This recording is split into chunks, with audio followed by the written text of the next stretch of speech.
What's up, everybody? This is your boy Chuck Creekmur. I'm here with somebody I go back to Prince parties and All Hip Hop Week with.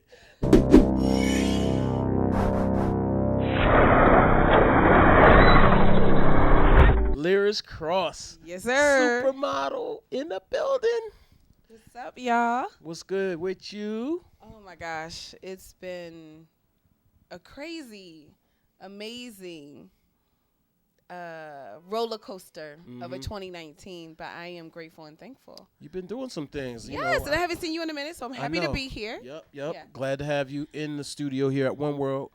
So I'm not even gonna beat around the bush. Mm-hmm. You know, I was on my social media feed and started to see some things. I'm like, hold on, what's going on? Do we have a problem here? Do we have a problem? Oh, and I saw a little situation with you and Lonie Love from The View. What's she from? The Real? She's from The Real. My bad. And I was like, yo. So, she blocked you, and there was some conversations around the plus-size model, convo. I'm like, come on, what are we doing here? So can you, for people that may not know, because our audience may or may not be in tune with that, what happened? Well, she had an interview that came out like a couple weeks ago saying that, basically there were no plus-size icons for her. And I was like, okay, that's her opinion. It's cool, whatever. And then people started to question her about, well, what about Aretha? What about Oprah? What about this person? What about that person? Queen Latifah. And she was like, oh, well, you're naming people from 20 years ago. And she was like, well, Aretha and, those people, they are from like 20 years ago. And Aretha never had a clothing... What did she say? She said she was never a spokesperson. I think she said a spokesperson for a fashion brand. And she was like, Queen Latifah never was affiliated with a popular fashion company, and which was a lie. And I can't remember. Can't recall what she said about Oprah. So then there was a blogger. Her name is Style Oversize. She retweeted Lonie's tweet and said, okay, well, what about Liris? She was on Project Runway. What about Ashley Graham? She was in Sports Illustrated. And she was just like, Google, iconic, black plus size, thank you. And she hit it with a reply all. So I'm like, you ain't have to include me in a reply all if you was going to talk like that. So, and then she had also said, where is our Naomi Campbell? And the thing is, when I started to reply back, I had to hit her with the receipts. In my world, which is the plus modeling, plus fashion world, I am actually called the Naomi of Plus. The Daily Mail coined and named me that. That is a British, huge news media publication. So if they, Naomi is a Brit. So if they gave me that title, look, I gladly accept it. And it's not something that they called me yesterday. They said this back in 2015. Right. So this has been going on for a while. And so I hit her with that receipt. I also, later down the line, I proved other things that she said were incorrect. Like she said Queen Latifah was never affiliated with a plus size fashion retailer. I shot 2 campaigns with Lane Bryant, which Queen Latifah shot with me. Right. So that was a lie. She also did a campaign a clothing company called Curvation, and that was co-created with another plus icon, Susan Moses. Okay. So it just goes to show you, a lot of times I feel, to whom much is given, much is required. We just can't be out there putting out incorrect information to the masses, especially when you have a platform as big as hers. Yep. And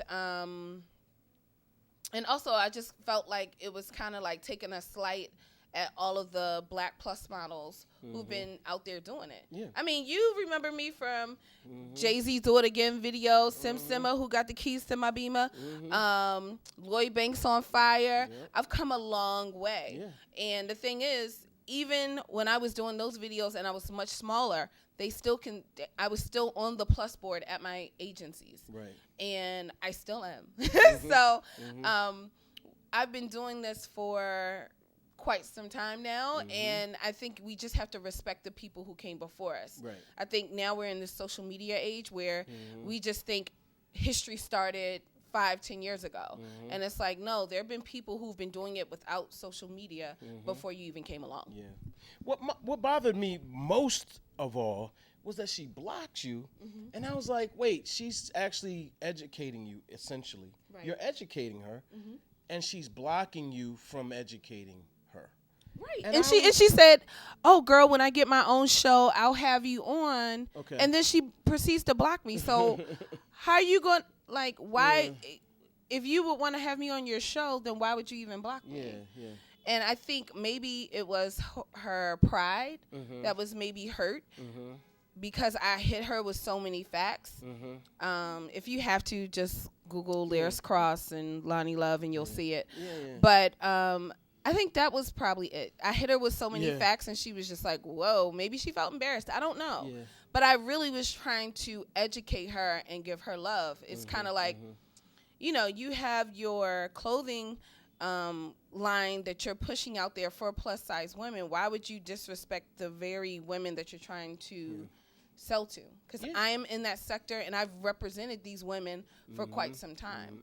It's interesting where we are right now with social media, because you have people who have big platforms, and then maybe people who don't have that big of a platform. And I think a lot of times, and I'm not speaking for you, I'm speaking for myself, those people who may not be as educated or may not be as in the know, or whatever the case may be, they just want to be perceived as right all the time. Yes. And they don't want to ever look bad in front of their audiences.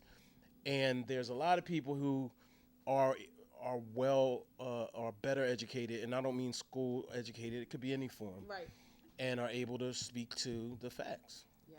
And then it's an embarrassment when you're challenged. And I think that's where the problem lies in. So Yeah, but the sad part is there is strength in saying, you know what, I got that wrong. Yep. You know what, Queen, you know what, why don't you come on the reel, or why don't we do a podcast episode, or how about we just have a conversation? I'm going to call you so we could just clear this air. Yeah. She hasn't done that. Yeah. And it's cool. She doesn't ever have to, because the thing is, truthfully, she gave more exposure to me and gave more life. And not only that, it gave me opportunities like we're having right now to speak about the wealth. There's just so many Black plus models who are not getting the opportunities to shine and get mainstream press. And that was my thing. There are a lot of people who've been putting it down, from models to influencers to bloggers in the plus industry, but they don't get the same opportunities. They don't get the same mainstream media because of our color. Yeah. And a lot of times they have their golden child, you know? So, but just because mainstream media may not recognize or know my name, like a household name, it doesn't take away from the iconic work or achievements that I have done in over 2 decades. Yeah. Well, you're a household name with us. You already know. Yes. You already know. So we Yes. definitely salute you. And we've worked together quite some time. I haven't. Did we meet at the Prince party? No, We met before that? I can't remember. I don't remember. But anyway, no. So, being that all hip hop has been around for a long time as well, you see all the time people trying to take credit or trying to knock you out the way or erase you, and we're not gonna have it. That's Period. right. Yeah, no question. You shouldn't. Yeah. All hip hop has been along before all these different sites and blogs and look, this is my belief. There is room for everybody, but my thing is also just pay respects to those who came before you, or just be cordial to people. Yeah. That's it. Yeah. Just be cordial. You don't gotta kiss Cost butt. you nothing. Cost you nothing to be nice. Right. Completely nothing. Yeah. Yeah. Now, one thing I want to ask you about is this whole term plus size, right? Now, as you know, us black men, most of us, we like a little meat on the bones, and you like the plus size. Hey. It is what it is, so it was never a plus size thing. I'm not sure where I heard that term from. Yes. But that's true beauty, and I'm not sure how we got to it being a category and based on whose standard, which we kind of know. But I think it's because a lot of the couture fashion was made for smaller size women.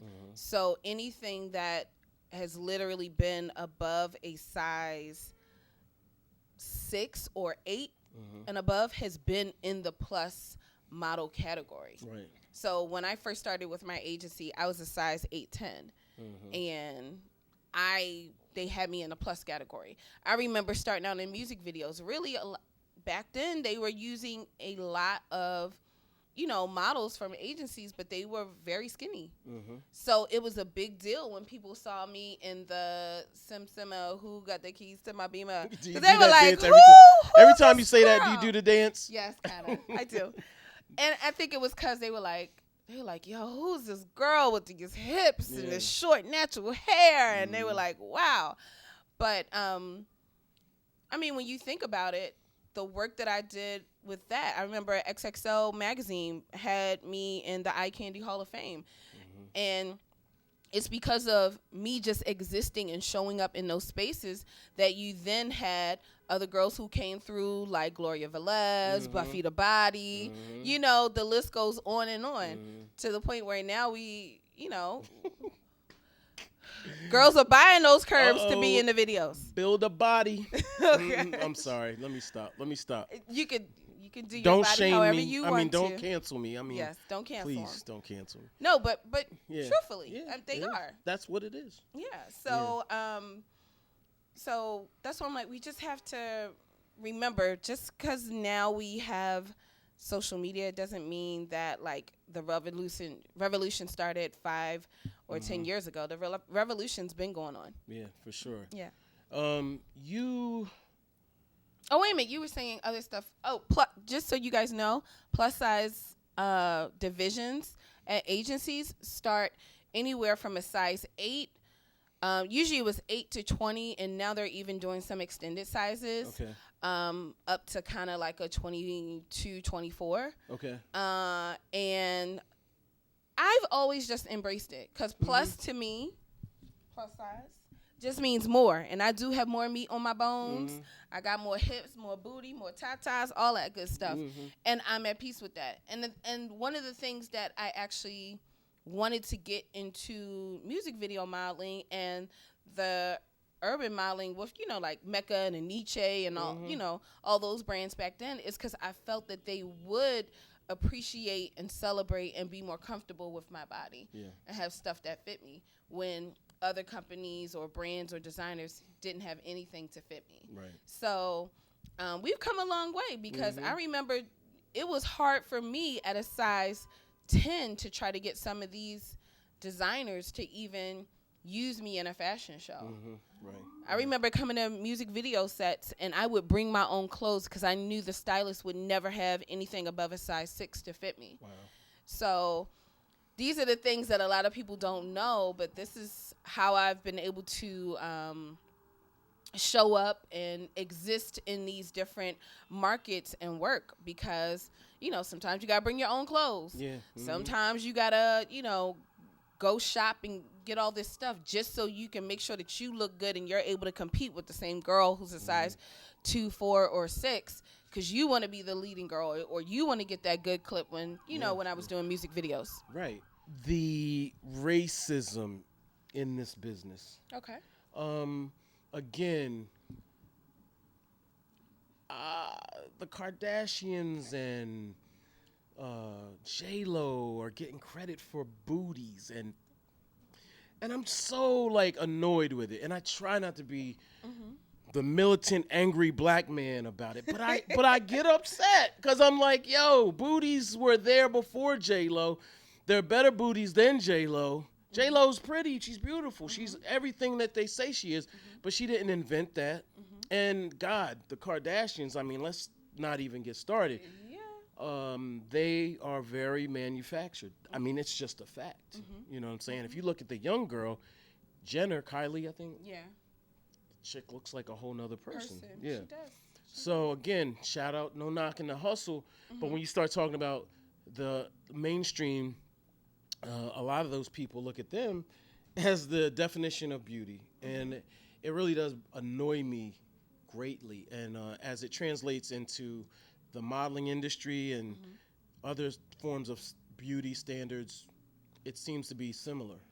Yeah, I mean, I remember growing up looking at Big Les and all her thickness and body and beautifulness. Yeah. And Lisa Ray, I always looked up to her too because she had great curves and a great body. I'm trying to think who else. Tyra Banks, because she was curvy as well. Like, we've been celebrating curves. Yeah. Like, it's interesting to me because you even see some of these swimsuit issues. You know, like, I'm waiting for a great, you know, I would like to be it for Sports Illustrated, you know?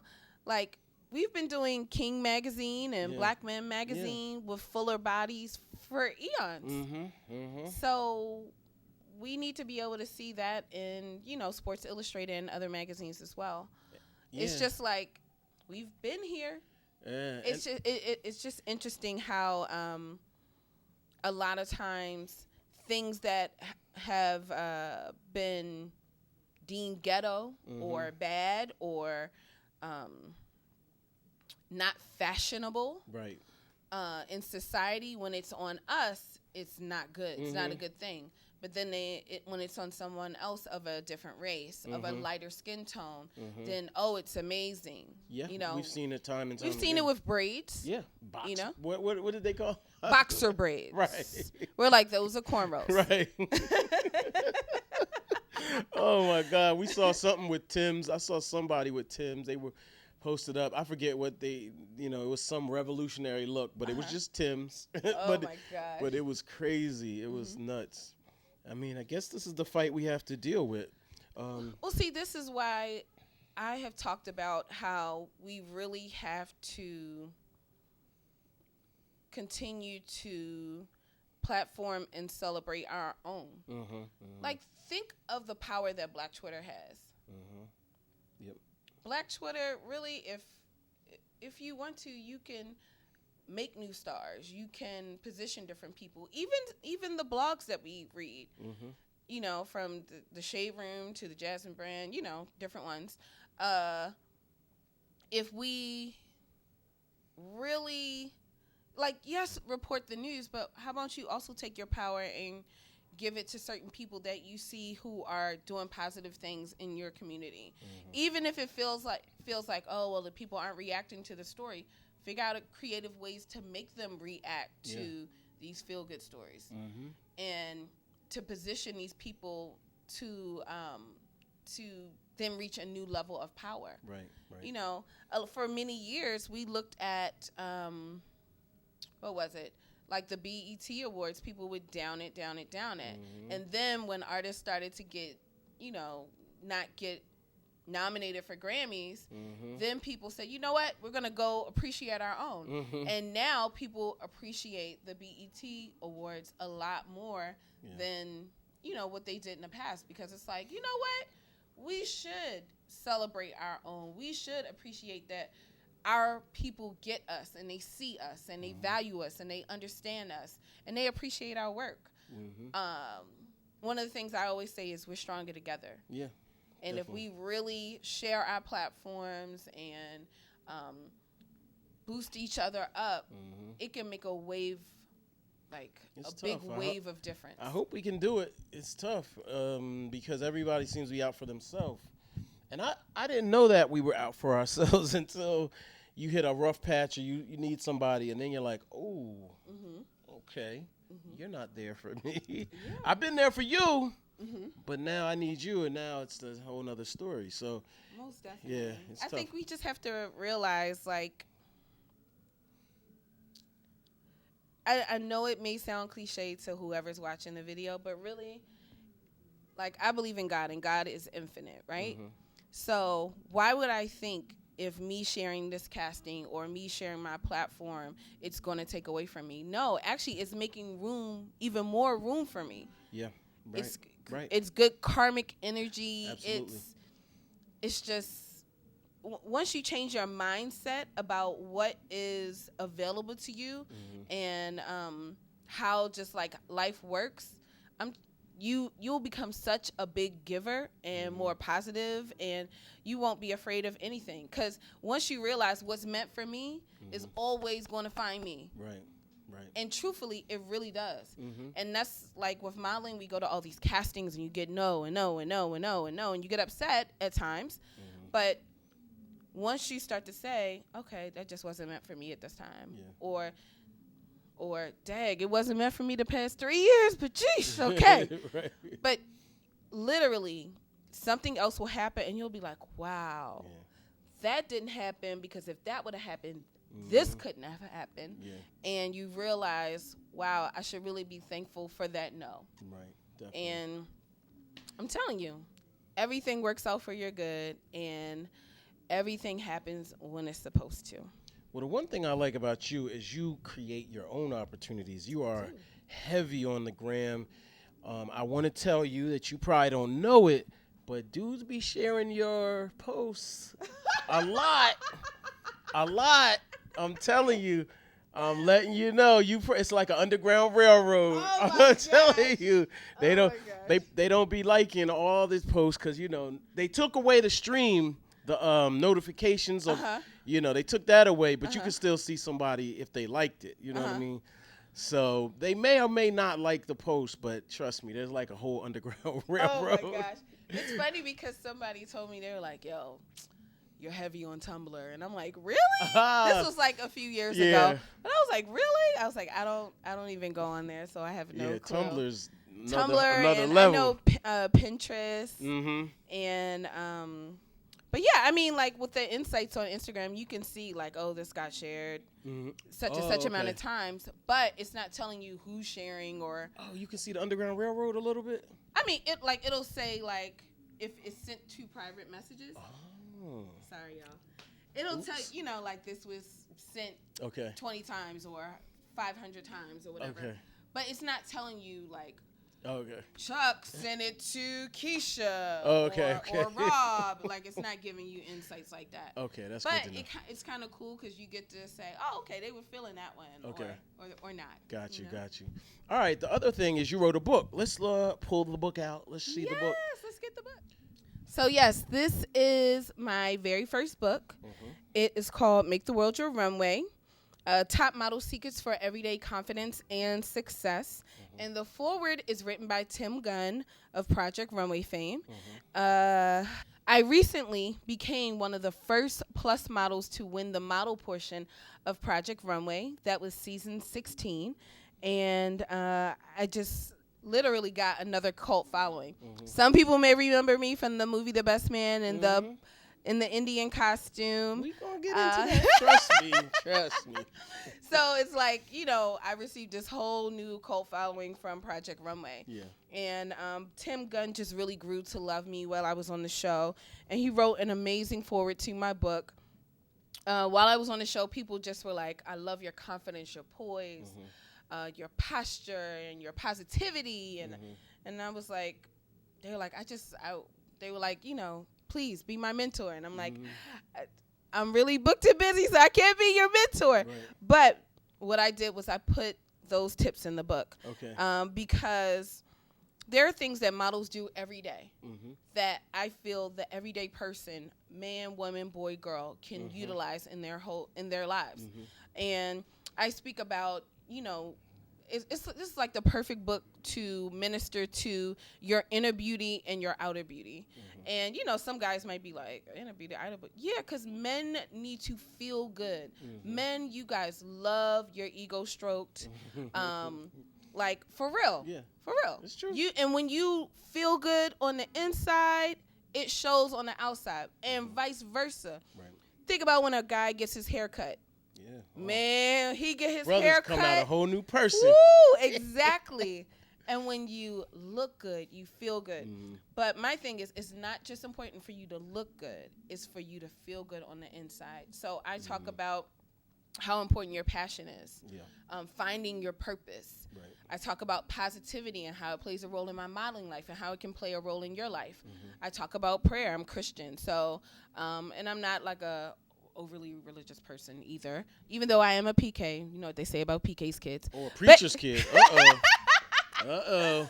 No, but you know, prayer is like, that's the thing that keeps me in line, because you go through so many no's and denials in our industry that you can almost, you know, be off with your own head. Yeah.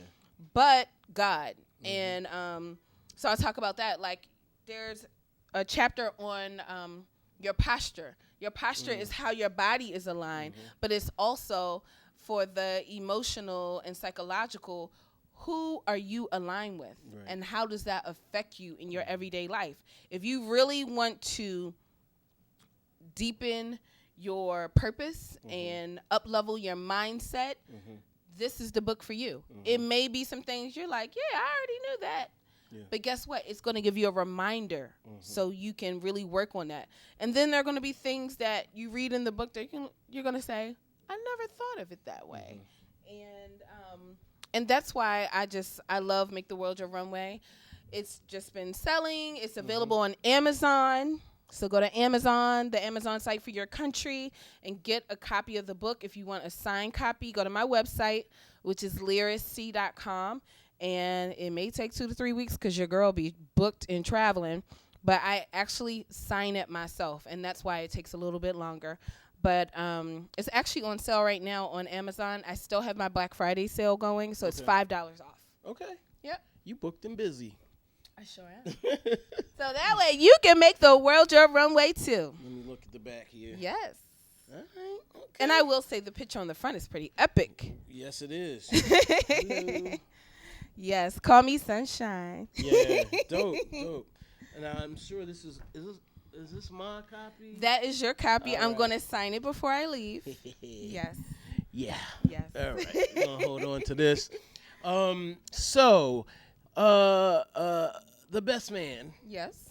That's before I met you. Yes. I literally was like, that was just getting out of high school, moving to New York, starting to get in music videos, and I was networking on the set of Horse and Carriage, Cameron's music video. Okay. And I met Hakoko, who was a designer for a lot of exotic dancers. Okay. And I ended up wearing her outfit in the Horse and Carriage video. Okay. So I was like, oh, well, here's my comp card. Keep in touch. Is she the one that made him wear pink? Hot Cocoa?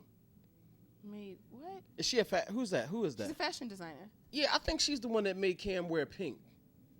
Cameron. I don't think so. You don't think so? She might have, though, I because she think had her that's hand in who- a lot of stuff. I think we're going to have to find Hot Cocoa. I think she's the one. I'm sorry. I didn't mean to. Oh, no, Because I it's did all a full good. thing on Dipset for the Source magazine not that far after that. And I think that's who it was. Wow. Yeah. Well, Coco held on to my comp card, and I told her, if you hear about any other music videos, hit me up. I'm trying to, work and get myself out there. And she hit me one day saying, I know you're not a dancer, but do you think you want to audition for this movie? They're looking for dancers for Malcolm Lee. He's supposed to be Spike Lee's cousin. You think you might be interested? And I was like, hell yeah. So I went to the audition, my very first film audition, and I ended up booking my speaking role in The Best Man. Nice. And it was crazy because, we didn't take off our tops or anything, which I was glad we didn't, because that would be an infamy forever, Lord Jesus. An end for you? No, I said in infamy. Oh, infamy. Like, we were already infamous. Like, that scene is already still infamous to this day. Yeah. But it was almost like it didn't need it. Yeah, true. It really didn't need it. Like, a lot of people actually commented over the years and said that they loved that it was just really classy and different, and they liked it. Yeah. So, yeah, I booked it, and rest in peace to my dad. He passed earlier this year. But like I told you guys, I am a preacher's kid. My dad was in the pulpit talking about, y'all gotta go see The Best Man. My daughter's in it. She is a dancer in the scene. A dancer. Right. So, but that's how proud my dad was of anything that I did. And he understood that I was acting and doing a role. And I'm proud that I still get residuals to this day. Really? Hey. Holla. Yes. Well, condolences on your dad. Thank you. That was my biggest fan. My biggest fan, my dad. But now I just, I feel like he is up in heaven, moving stuff around. So my 2020, y'all watch out. 2020, if you aren't up on Miss Liris Crosse, there's no way you're going to be able to miss me in 2020. Dope. Yeah, that's how I feel. Not hindsight either. No. Yeah, facts. You've done some other acting too. Do you plan to do any more going forward? I do. I just recently got connected with a new agent for my acting here in New York. Okay. So I'll be going out for a lot more stuff in 2020. Okay. And literally, I've gone out for some good stuff this year, but it's 1,000,001 people going out for the same role as you, and it just hasn't connected yet. But I feel like something is brewing and really good, and it's gonna happen soon. I think you should do like one of those Lifetime movies. I actually did audition for a really good Lifetime movie. Yeah. Yo, I watched one of those with my mom, and I was like, man, I want to be in that joint. Oh my goodness. Not to say that, that's like the beginning of the next level. Because my mom loves those movies, and I'm like, actually, I want to be in a Tyler Perry film. Really? Yes, I do. You could do that easy. Yes, yeah. I think. TP getting paid.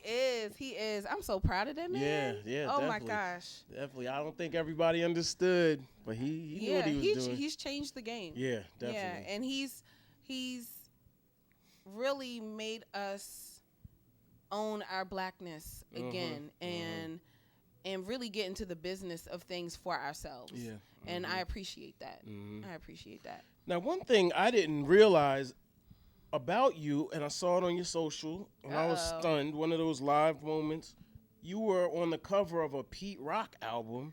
I sure was. And Soul I'm Survivor. Like, how didn't I know that was you? That was me. I have a lot of stuff that I've done in my career that people like. I think I just go to work and I keep working and I keep working. That if I really slowed down and went through like old resumes and boxes of pictures, I'll be like, yo, I did do this. Oh my goodness. Right. Like, I've done numerous actually album covers. I can't remember them all. Yeah. But yeah, that one is really infamous. A lot of people have always wondered who's the girl on the cover of this album, and it was me. Yeah, you have a strong hip hop footprint. Yes, I do. Yeah, from music videos to album covers to fashion shows for urban brands. A little bit of everything over the years. Speaking of fashion shows, I appreciate the acknowledgement when you recognize the All Hip Hop Fashion Show where you and LL co-hosted. LL Cool J. That's when we were dunking on people. Oh my gosh. That was a crazy time. I really don't remember that at all. I just remember LL and you and red carpet. I just remember I was just like, wow, I'm hosting this fashion show with LL Cool J, a man who I have like lusted over since I was a little girl, of course, because he's, yeah, of course, he was like a heartthrob to me. So I was just like, oh my God. And he was so nice. And we really had a fun time hosting the fashion show. Yeah. And I'm going to always remember that moment. LL Cool J is an icon. Absolutely, yeah. Give us your top 5 dead or alive. I need to get your top 5. Ooh. Top 5 what? Rappers. No. You know what? Your top 5 models dead or alive. Ooh. Well, number 1 is Naomi Campbell. Hey. Then I would say Tyra Banks. Then I would say Linda Evangelista. Okay. Then I would say Leticia Costa. Okay. And then, Deborah Shaw. Okay. She's still modeling now, and she's been iconic on the runway. She's been iconic in print. She's just amazing. A lot of people don't know about Deborah Shaw, but you've seen her work. Okay. So y'all get out there and y'all Google Deborah Shaw. Have to look her up. Yeah. What about your top 5 rappers? Oh, well, number one would be Jay-Z. Okay. Then I would say Biggie. Okay. Then I would say,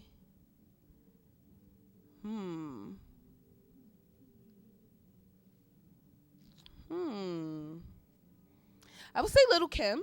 Okay. She's a fashion icon. Yes, she's another fashion icon. You know what? I always used to love Eve too. Okay. And I'm just saying this just how they relate to me and my vibe and what I like. And then I would also say, I know he's controversial, but I would say Kanye. He's made a lot of songs that I like, that I can dance and party to and vibe to. Yeah. Now, would you join Kanye's church? I heard he's working on one. Well, I don't feel. I think he's having a service. I don't think it's a church. I think the media is calling it a church, and that's why we have to be careful feeding into what sometimes people are doing for clicks. I think there's nothing wrong with worshiping God. So if he wants to create a church, as long as it's, fundamentally sound, why not? Yeah. Okay. All right. That was my clickbait question right there. All honor to God. True indeed. There's a clothing brand called God is Dope. I bought like their whole catalog of clothes, and I'm like, yo, stop texting me stop texting me your sales. No, stop. God is dope though. Yeah. I want to get one of their sweatshirts. Yeah. Oh yeah. I got all of them. Yeah. They did a holiday Halloween special. I'm like, man, he just made a orange one just so I would buy it. It's crazy. Awesome. Yeah, well, I just want to say thank you. We uplift you. We got your back. Thank you. We if anybody has a problem, just call us. Ooh, I like that. I'm serious, man. Look. I know that there have been so many times that we talk about, do black men have our back? Look, I don't know who other people are around, but I know I have some strong, amazing men in my corner, from management to friends to, family members. Yeah. And I just want to say to my black men out there, I love you. I appreciate you. I support you. Continue to support us. And let's change the dynamic and the stereotype that we are not there for each other. Because there are a lot of people who are. Yeah, we are. I appreciate you using your platform today to give more voice and more shine to all the stuff that I'm doing out here. Absolutely. We're going to keep doing it, too. Yes. Yeah. Yes. All right. Well, where can people find you? I know we got the website, but where on social media? Yes. Follow me on Instagram at Liris C, which is LIRISC. C is for my last name, Crosse, because it's funny. Sometimes people meet me in person. They're like, Liris. And I'm like, no, it's just Liris. It's just Liris. Right. So it's the same thing on Twitter, LIRISC. On Facebook, I have 2 pages under Liris Crosse. There's a public figure page and my personal page. They both get the same work, so you can join either one. All right. Salute. Thank you. Salute.